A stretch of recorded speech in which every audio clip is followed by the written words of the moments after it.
Naroda advocate और यमुना संरक्षण परिषद में मैं एज अ चेयरमैन वर्क कर रहा हूँ।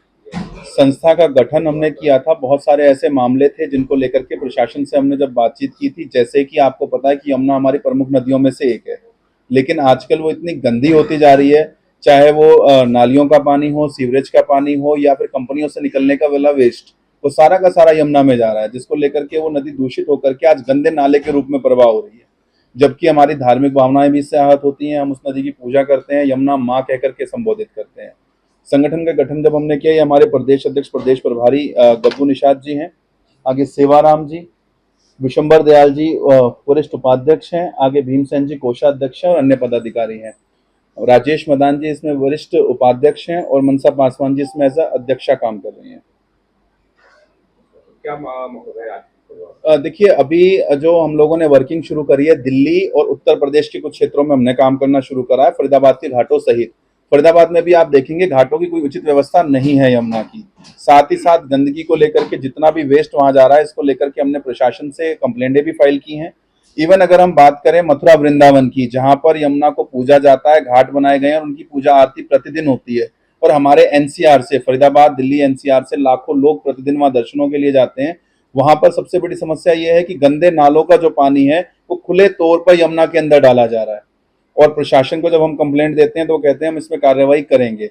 साथ ही साथ हमारे एनसीआर सहित जितना भी क्षेत्र है, चाहे वो दिल्ली का है, फरीदाबाद का है या अन्य कहीं क्षेत्र जहां पर भी यमुना नदी का प्रवाह हो रहा है, वहां पर रहने वाली जो निषाद जाति है उसको प्रशासन के द्वारा प्रताड़ित किया जाता है।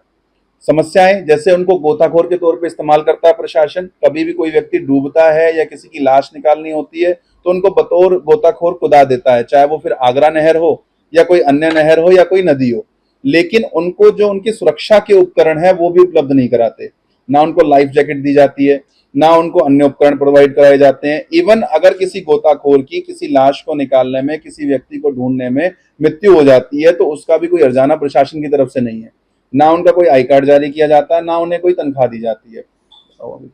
आदि नेता साहब क्या परेशानी आती है भाई? प्रदेश प्रभारी गब्बू निषाद जी। ये यमुना, हम पुत्र हैं, जमुना पुत्र, जमुना संरक्षण से हम जुड़े हुए हैं। परेशानी ये है कि बहुत दूर दूर से श्रद्धालु आते हैं हमारे वृंदावन में। वृंदावन है, मथुरा है, गोकुल है, तो आप वहाँ जाओगे तो इतनी स्थिति खराब है उस माँ जमुना जी की कि वहाँ पे आप आचमान भी नहीं ले सकते। वहाँ पे इतने सारे नाले छूट रहे हैं। नगर निगम हमने जाके शिकायत कर लिया, नाले को यहाँ से रोको।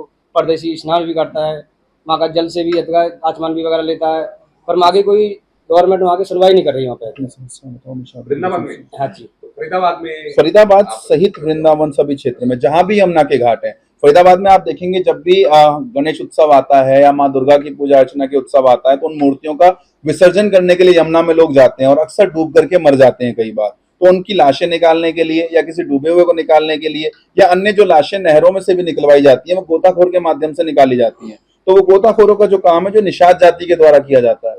इवन उनको प्रशासन कम से कम लाइफ जैकेट तो दे उनके सपोर्ट के लिए, उनको अन्य कोई उपकरण तो प्रोवाइड कराए, और अगर उनको आप उस काम के लिए कोई मानदेय नहीं दे सकते, कोई तनख्वाह नहीं दे सकते, तो कम से कम उनकी जान की सुरक्षा तो करे प्रशासन। या एक लाश को निकालने के लिए एक जीवित व्यक्ति की जान को दांव पे लगाने का काम करता है प्रशासन, फिर चाहे वो हमारा पुलिस प्रशासन हो या अन्य कोई सरकारी अधिकारी।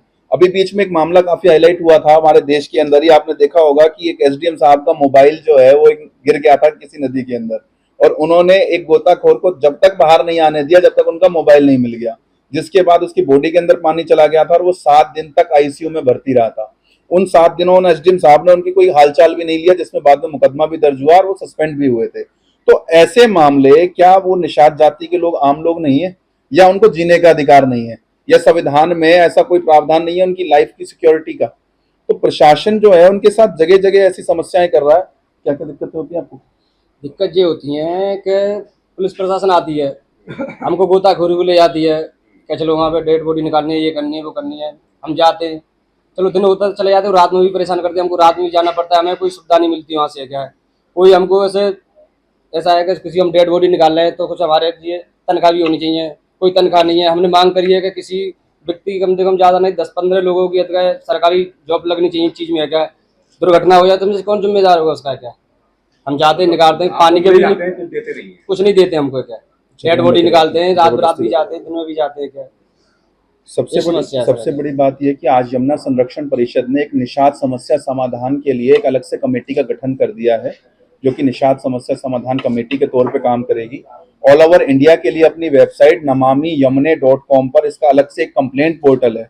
अगर ऑल इंडिया में किसी भी निषाद भाई के साथ कोई ऐसी समस्या होती है, गोताखोर के तौर पे उसका इस्तेमाल किया जाता है, उसे लाइफ जैकेट प्रशासन नहीं देता, जबरन उसको कूदने के लिए मजबूर किया जाता है, तो वो अपनी कंप्लेंट वहां रजिस्टर्ड करा सकते हैं। इसके साथ ही यमुना से संबंधित किसी की कोई कंप्लेंट हो तो वो उस पोर्टल पर रजिस्टर्ड करा सकते हैं। कंप्लेंट का जो ऑप्शन, जैसे ही वो अपनी कंप्लेंट रजिस्टर्ड करेंगे तो उनको वहां से एक कंप्लेंट नंबर जनरेट होकर के उनकी ईमेल आईडी पे पहुंचेगा, जिसका वो स्टेटस देख सकते हैं। और हमने उसमें एक प्रावधान ये किया है वेबसाइट में, जैसे ही आप अपनी कंप्लेंट सबमिट करेंगे, जैसे ही मेल आपके पास आएगा, ऐसा ही मेल आपके संबंधित अधिकारियों के पास भी जाएगा। यदि आपने अपना डिस्ट्रिक्ट फरीदाबाद चुना है तो फरीदाबाद के डीसी को, और जो पुलिस प्रशासन से संबंधित होगा तो सीपी साहब को वो मेल अपने आप डायरेक्टली फॉरवर्ड होगा और वो कंप्लेंट वहां तक भी पहुंचेगी, जिसके बाद हम बाकी का स्टेटस लेंगे। और इवन अगर वर्किंग डेज में काम नहीं होता है, 7 वर्किंग डेज में, तो हम बजरिया अदालत जनहित याचिका सीपीसी 91 के तहत दायर करके उसमें प्रशासन से काम करवाएंगे। तरुण जी, यहाँ तो एनडीआरएफ या एसडीआरएफ की टीमें निकालती है डेड बॉडी, यहाँ तो नहीं बुलाते निषाद राजों को? सर ऐसा नहीं है, निकालती हैं, लेकिन जब अर्जेंसी में कोई बॉडी निकालनी होती है, आप देख सकते हैं फरीदाबाद में पहले कई मामले हुए हैं। फायर ब्रिगेड बेशक से सारे प्रशासनिक काम कर रहे हैं, लेकिन इसके बावजूद भी इन्हें परेशान किया जाता है। मैं एनसीआर का डाटा आपको दे सकता हूं, आरटीआई में हमने डाटा लिया था कि कितने निषादों को परेशान किया गया है। सिर्फ एनसीआर की बात करूं मैं अगर, लेकिन अगर ओवरऑल इंडिया की हम बात करें तो सैकड़ों निषाद ऐसे हैं जो बॉडी निकालते हुए भी डेथ कर जाते हैं। तो हमारी जो समस्या है सिर्फ निषादों को लेकर के नहीं है, कोई भी गोताखोर चाहे वो किसी भी टीम से हो, उनकी सुरक्षा के लिए लाइफ जैकेट जरूरी है। जो उपकरण उनको दिए जाने चाहिए प्रशासन वो दे। एक आरटीआई में सामने आया था कि हमारी प्रदेश सरकारों को लाखों रुपए इनकी लाइफ जैकेट देने के लिए और इनको अन्य सुविधाएं प्रदान करने के लिए दिया जाता है, लेकिन वो इन तक पहुंचता नहीं है, तो आखिर वो जाता कहाँ है? उनके परचेज के बिल हैं कि वो खरीदा गया, खरीदने के बाद वो कहाँ गया? इसको लेकर के हमने 91 सीपीसी के मामले तैयार कर लिए हैं। बहुत जल्दी हम माननीय न्यायालय में वो मामले भी दायर करेंगे। क्योंकि यहाँ पर जैसे डेड बॉडी नहर में मिलती है या नदी में मिलती है, उसके बाद तहसीलदार उसकी पेमेंट रिलीज करता है एनडीआरएफ को, एसडीआरएफ को और नेवी को। जिस भी डिपार्टमेंट में बुलाया जाता है उसको देते हैं वो लोग। उसकी कीमत 40,000 रुपए तक मिलती है नेवी वाले को। सर यही दिक्कत है, अगर एक गवर्नमेंट को ये डिपार्टमेंट किसी से निकलवाता है तो उनको 40 हजार रुपए दिए जा रहे हैं, 40,000 रुपए दिए जा रहे हैं। लेकिन वहीं जहां निषादों को गोताखोर के रूप में इस्तेमाल किया जा रहा है, वहां उनका मानदेय उनको 500,000 रुपए भी नहीं मिल रहे। इवन उनको लाइफ जैकेट नहीं मिल रही। चलो अमाउंट की बात तो हम एक तरफ रखें, कम से कम उनकी लाइफ सुरक्षा को तो देखें। और इसके अलावा जो हमारा प्रशासन दावे कर रहा है, अभी हमारी हरियाणा सरकार के जो माननीय मुख्यमंत्री महोदय हैं, उन्होंने जाकर के जल आचमन करके दिखाया कि मैं यमुना का जल आचमन कर रहा हूं। क्या हम लोग यमुना जी का जल आज आचमन कर सकते हैं? किसी भी एक घाट पर, इवन फरीदाबाद का हो, दिल्ली का हो या उत्तर प्रदेश के जिले का किसी भी जगह आप घाट पे जाकर के आप उस जल को आचमन करना तो बहुत दूर की बात है, आप अपने हाथ में लेके देखिए उस जल की हालत क्या है। अगर हम उसका आचमन करते हैं, लोगों की मान्यता ये थी कि अगर हम जल का आचमन करेंगे तो हमारी बीमारियां दूर होंगी, हम उसमें स्नान करेंगे त्वचा के रोग दूर होंगे।